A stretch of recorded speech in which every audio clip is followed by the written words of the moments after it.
There is no religion that understood properly speaks of violence as a way of life. The best minds and best hearts and the best people of our country will come and say, "We stand by you, Palestine." The streets of the Western capitals are full of people who are pouring out with compassion and support for the people of Palestine.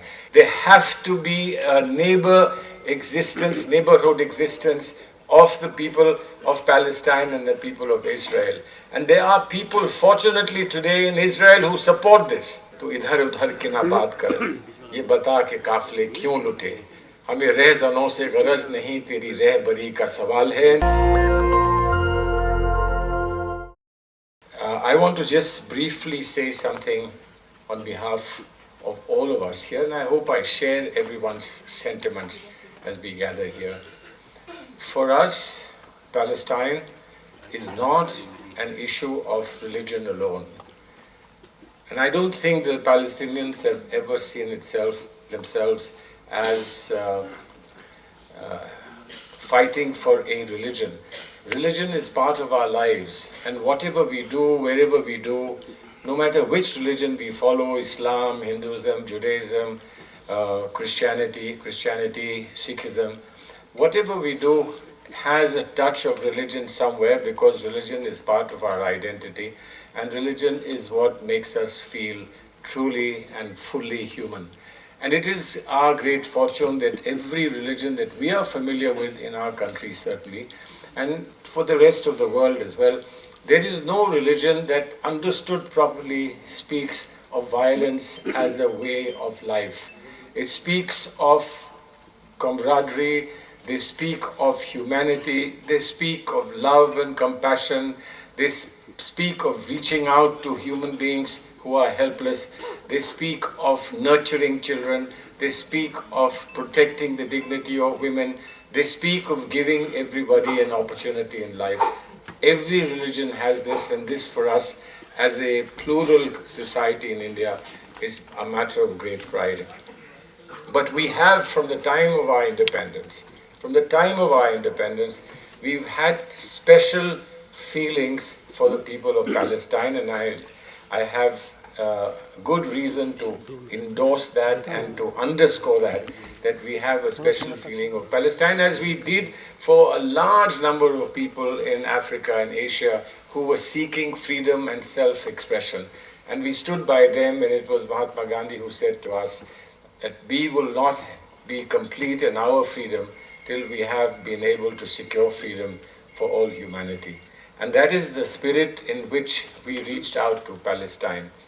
It's certainly true that developments that happen in the world, developments that took place in the world, made many, many people, friends of Palestine, friends of Palestinians, make accommodation and adjustment with ground reality. Reluctantly, under persuasion, under some form of pressure, but they made some accommodation with developing reality, and perhaps India did that too, but without compromising even an iota of our commitment for the freedom of the people of Palestine and the dignity of Palestine. So you mean so much to us. You have always meant so much to us, and we feel very sad that we cannot do more for you than we could be expected to do. That's a sadness that touches our heart, and therefore in our prayers you are there constantly, and whatever we believe you deserve, we will stand by it, if in no other way, by showing a gathering where the best minds and best hearts and the best people of our country will come and say, "We stand by you, Palestine." Now, some people did say just now in one of the introductions, etc., that no one is speaking for you. That's not true. I think if you look across the globe, the streets of the Western capitals are full of people who are pouring out with compassion and support for the people of Palestine. And remarkable thing is that there is no distinction amongst the young people who are coming out of religion. Every religion is represented amongst people who have come out in support of you.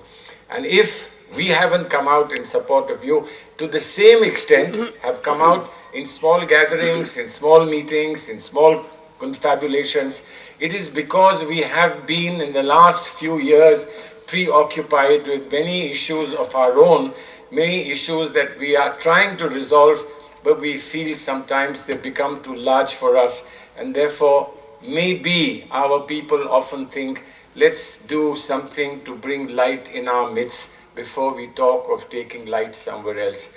But we remain committed to you, and that's the reason why IMCR has gathered all of you here today. This may not be the last time that we will have to gather.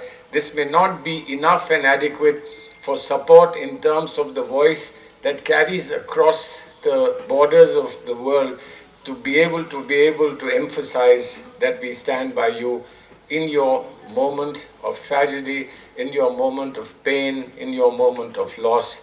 It is, of course, centered upon your soul. It is centered on your people, but this is a loss and tragedy for all humanity, not you alone. And we still don't know, after so many weeks, we don't know what the resolution can be. There are clear statements of intent by many, many countries across the world and over the periods, over the decades, of solution which can only be in the form of a two-state solution. There have to be a neighborhood existence of the people of Palestine and the people of Israel. And there are people, fortunately today in Israel, who support this. There are many people who don't support it. There are many people who show maps in which Palestine does not figure. But there are many people who open their hearts to say that Palestine as an equal state with Israel will exist. This is, if you like, a dream today. It is a dream today, but if we stop dreaming, if we stop short of trying to fulfill our dreams, we will have done a great misadventure as far as humanity is concerned. So this is how we want you to see. Tell us what more we can do. Tell us how more we can proceed to continue to support you in this action. And we are not saying that anybody else is beyond the pale of our reach. If our words can persuade anyone that is today not available to us, our words must reach them. And all we can say to them is, "Tu idhar udhar ki na baat kar, ye bata ke काफले क्यों लुटे, हमें रहज़नों से गरज नहीं, तेरी रहबरी का सवाल है." And this goes out to the top leaders of the world, who speak of democracy, who speak of freedom, who speak of justice, who speak of equality, who speak of essential humanitarian commitment. And what has the world asked for today? We've only asked for humanitarian ceasefire. Humanitarian ceasefire is not the end of the story, it is the beginning of a new chapter in the story. So much more will have to be done, unimaginably, as to what all will be necessary to give people just an iota of assurance, iota of peace, iota of comfort, and an iota of satisfaction that they can live their lives without the fear of bombs, without the fear of missiles, without the fear of a very, very strong army against them. Maybe, if we succeed in this, maybe we will write a new chapter in the world's history. Maybe people will learn from success that we must gain. There is no option but to succeed in bringing peace to Palestine. If we don't succeed, hope will be wiped out from the world.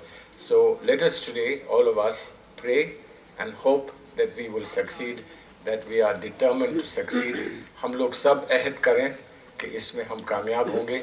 ना कामयाबी का आज हमारे सामने कोई सवाल, कोई option नहीं है. अगर हम यहाँ नाकामयाब हो गए तो फिर हम ज़िंदगी में कहीं और कामयाब कैसे होंगे.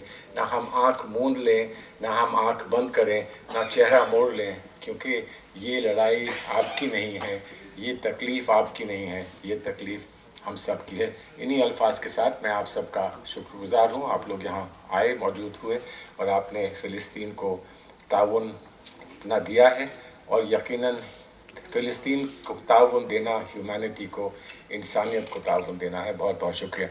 Thank you. नेशनल दस्तक की आपसे गुजारिश है कि अगर इसको बचाना चाहते हैं तो नेशनल दस्तक को सब्सक्राइब करने के लिए रेड कलर के सब्सक्राइब बटन को दबाएं, फिर बेल आइकन की घंटी दबाएं। नेशनल दस्तक को बचाने के लिए बहुत ज़रूरी है कि हर खबर को शेयर करें, लाइक करें, कमेंट जरूर करें।